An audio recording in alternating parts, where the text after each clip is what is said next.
Hello दोस्तों, welcome to my self study.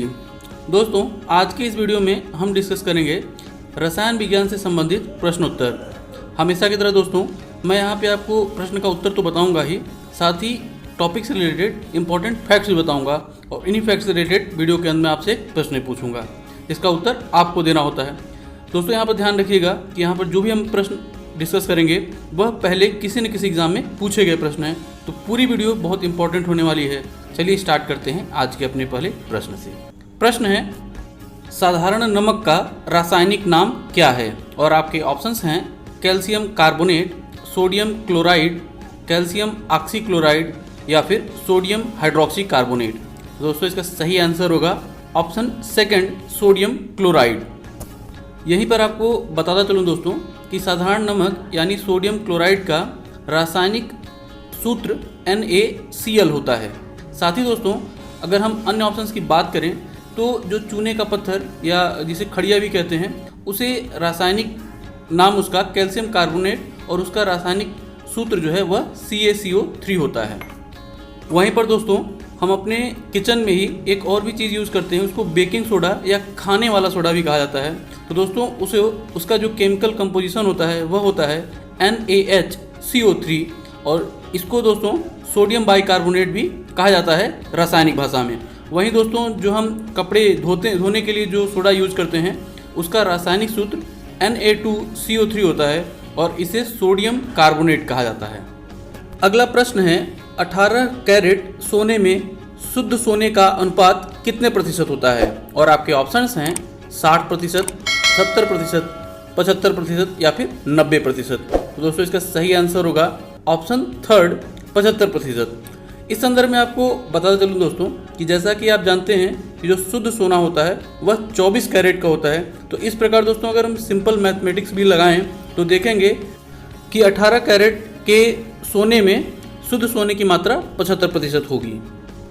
अगला प्रश्न है, pH स्केल का परिसर कितना होता है? और आपके ऑप्शंस हैं 0 से 7, 8 से 14, 0 से 14 या फिर इनमें से कोई नहीं। तो दोस्तों, इसका सही आंसर होगा ऑप्शन थर्ड, 0 से 14। इस संदर्भ में आपको बताता चलूँ दोस्तों कि केमिस्ट्री यानी रसायन विज्ञान में pH स्केल का प्रयोग किसी भी विलयन की प्रकृति का पता लगाने के लिए किया जाता है कि उसका नेचर क्या है, उसका नेचर अम्लीय है या फिर क्षारीय है। और इस संदर्भ में दोस्तों, अगर उसकी जो pH स्केल की वैल्यू अगर 0 से 7 के बीच में आती है तो वह विलयन अम्लीय विलयन कहलाएगा। वहीं अगर 7 से ज़्यादा और 7 और 14 के बीच में आएगी तो वह क्षारीय विलयन कहलाएगा। और अगर किसी भी विलयन का जो pH वैल्यू है वह 7 आएगा तो वह उदासीन विलयन कहलाएगा। और यही है दोस्तों हमारा वाटर, शुद्ध जल की जो pH मान होता है वह 7 होता है। यहीं पर आपको बताता चलूँ दोस्तों कि जो हमारा रक्त है यानी ब्लड है, उसकी pH वैल्यू होती है 7.3, यानी कि जो मानव रक्त होता है वह क्षारीय नेचर का होता है, क्षारीय प्रवृत्ति का होता है। वहीं दूध जो हम पीने के लिए यूज़ करते हैं उसका जो pH मान होता है वह 6.4, जबकि सिरका जिसे एसिटिक एसिड भी कहते हैं उसका pH मान 5.8 होता है। अगला प्रश्न है, निम्नलिखित में से किसका pH मान 7 होता है? और आपके ऑप्शंस हैं अम्लीय विलयन, क्षारीय विलयन, शुद्ध जल या फिर इनमें से कोई नहीं। तो दोस्तों, जैसा कि थोड़ी देर पहले वीडियो में मैंने आपको बताया कि जो शुद्ध जल होता है, जो प्योर वाटर होता है, उसका pH मान 7 होता है।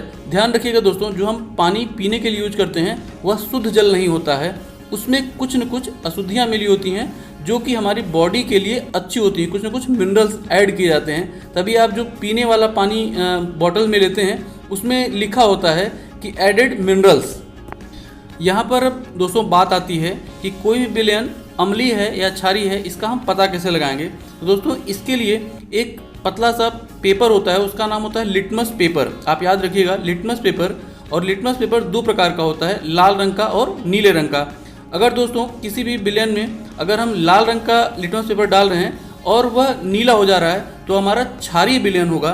और अगर किसी में नीले रंग का लिटमस पेपर डाल रहे हैं और वह लाल हो जाएगा तो वह हमारा अम्लीय विलयन होगा। यहीं पर एक बात और भी ऐड करता चलूँ दोस्तों कि ये जो लिटमस पेपर होता है उसको प्रकृति में पाए जाने वाले लाइकेन्स से इसका निर्माण किया जाता है। लाइकेन प्राकृतिक रूप से पाया जाता है। अगला प्रश्न है, निम्नलिखित में से कौन उत्कृष्ट गैस नहीं है? और आपके ऑप्शंस हैं हाइड्रोजन, हीलियम, नियान या फिर क्रिप्टॉन। तो दोस्तों इसका सही आंसर होगा ऑप्शन फर्स्ट हाइड्रोजन। इस संदर्भ में आपको बताता चलूं दोस्तों कि वह गैसें जो भी किसी भी अन्य तत्व के साथ कोई अभिक्रिया में भाग नहीं लेती हैं वही कहलाती हैं उत्कृष्ट गैसें, या इन्हें निष्क्रिय गैसें भी कहा जाता है, या इन्हें नोबेल गैसें भी कहा जाता है। और दोस्तों अगर हम इसको पीरियोडिक टेबल की बात करें तो पीरियोडिक टेबल में इनको बिल्कुल राइट हैंड साइड में स्थान दिया गया है और संख्या में यह कुल 6 हैं और इनके नाम हैं हीलियम, नियान, आर्गन, क्रिप्टॉन, जिनान और रेडान। अब यहाँ पर बात आती है दोस्तों कि आखिर यह अभिक्रिया में भाग क्यों नहीं लेती हैं, यह अक्रिय क्यों रहती हैं? तो दोस्तों इसका आंसर है क्योंकि इनकी जो बाहरी कक्षा होती है उसमें इलेक्ट्रॉन्स की संख्या पूरी होती है। मतलब इन्हें स्टेबल बनने के लिए और भी किसी के साथ अभिक्रिया करने की आवश्यकता ही नहीं होती है। इसी चीज़ को दोस्तों अगर आप और भी बेहतर ढंग से समझना चाहते हैं तो इसे खुद आप अपनी लाइफ से भी जोड़ के देख सकते हैं कि मान लीजिए कि आपकी अपना लाइफ में आपके हस्बैंड हैं या वाइफ हैं या फिर आपकी गर्लफ्रेंड बॉयफ्रेंड है, तो उस स्थिति में आपकी पूरी फैमिली पूरी है और आप बिल्कुल स्टेबल हो। मतलब आपको किसी अन्य से अभिक्रिया करने की, रिश्ता रखने की कोई ज़रूरत नहीं है।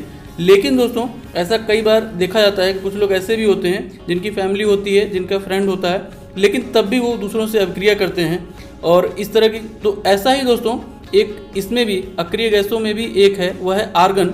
आर्गन दोस्तों विशेष परिस्थितियों में फ्लोरीन के साथ अभिक्रिया करता है। अगला प्रश्न है, किस धातु को वायु में रखने पर उस पर हरे रंग का बेसिक कार्बोनेट की परत जम जाती है? और आपके ऑप्शंस हैं लोहा, जस्ता, तांबा या फिर निकिल। तो दोस्तों इसका सही आंसर होगा ऑप्शन थर्ड तांबा। इस अभिक्रिया को दोस्तों आप अपने घरों में भी बहुत ही साधारण रूप से देख सकते हैं। जैसे कि मैं खुद भी अपने लिए पानी पीने के लिए तांबे के लोटे का यूज़ करता हूं, तो उसमें भी कई बार एक ग्रीन कलर का तांबे जो है कि कार्बोनेट का परत चढ़ जाती है। अगला प्रश्न है, मनुष्य द्वारा सर्वप्रथम किस धातु का उपयोग किया गया? और आपके ऑप्शंस हैं सोना, लोहा, तांबा या फिर चांदी। दोस्तों इसका सही आंसर होगा ऑप्शन थर्ड तांबा। अगला प्रश्न है, 1 कैरेट हीरा कितने के बराबर होता है? और आपके ऑप्शंस हैं 100 मिलीग्राम, 150 मिलीग्राम, 200 मिलीग्राम या फिर 250 मिलीग्राम। दोस्तों इसका सही आंसर होगा ऑप्शन थर्ड 200 मिलीग्राम। इसी संदर्भ में आपको बताते चलूँ दोस्तों कि अभी जून 2021 में ही अफ्रीकी कॉन्टिनेंट के बोत्सवाना नामक देश में 1000 कैरेट से भी ज़्यादा का एक हीरा पाया गया है और इस हीरे को दुनिया का तीसरा सबसे बड़ा हीरा कहा जा रहा है। अगला प्रश्न है, रसोई गैस किसका मिश्रण है? और आपके ऑप्शंस हैं हाइड्रोजन और ऑक्सीजन, ब्यूटेन और प्रोपेन, हाइड्रोजन और प्रोपेन या फिर ऑक्सीजन तथा मीथेन। तो दोस्तों इसका सही आंसर होगा ऑप्शन सेकंड ब्यूटेन और प्रोपेन। इस संदर्भ में आपको बताते चलूँ दोस्तों कि यह जो दोनों ही गैसें हैं जो मुख्य रूप से जो है कि खाने की गैस में प्रयोग किया जाता है, यह दोनों ही गंधहीन गैसें होती हैं। लेकिन आप कह रहे होंगे कि जब कभी भी गैस लीक होता है तो हमें तो गंध मिलती है। तो इस संदर्भ में आपको बताते चलूँ दोस्तों कि रसोई गैस का जो सिलेंडर होता है उसमें एथिल मरकेप्टन नामक जो है कि केमिकल मिलाया जाता है और इसी की वजह से हमें जब गैस लीक होता है तो उसकी हमें गंध मिलती है। अगला प्रश्न है, मानव गुर्दे में बनने वाली पथरी प्रायः किस रसायन की होती है? और आपके ऑप्शंस हैं calcium, calcium sulphate, magnesium sulphate या फिर कैल्शियम ऑक्जेलेट। तो दोस्तों इसका सही आंसर होगा ऑप्शन फोर्थ कैल्शियम ऑक्जेलेट। दोस्तों अब बारी है आज के प्रश्न की। प्रश्न है, निम्नलिखित में से किससे लिटमस पत्र को प्राप्त किया जाता है? और आपके ऑप्शंस हैं एक जीवाणु से, एक शैवाल से, लाइकेन से या फिर एक कवक से। हमेशा की तरह दोस्तों अगर आपने पूरी वीडियो बहुत ध्यानपूर्वक देखा होगा तो इस प्रश्न का सही उत्तर अभी तक आपको मिल गया होगा। प्रश्न का सही उत्तर नीचे आप कमेंट बॉक्स में कमेंट करके बता सकते हैं। दोस्तों इसी तरह के इंटरेस्टिंग क्वेश्चन आंसर्स के लिए आप हमारा Facebook page my self study को भी ज्वाइन कर सकते हैं। फेसबुक पेज का लिंक नीचे डिस्क्रिप्शन बॉक्स में दे दिया गया है। तो दोस्तों उम्मीद करता हूं कि वीडियो जरूर आपको पसंद आया होगा और आपको कुछ न कुछ जानने को मिला होगा। वीडियो अगर आपको पसंद आया हो और आपको कुछ न कुछ जानने को मिला हो तो वीडियो को लाइक और शेयर करना ना भूलिएगा, साथ ही चैनल को सब्सक्राइब भी।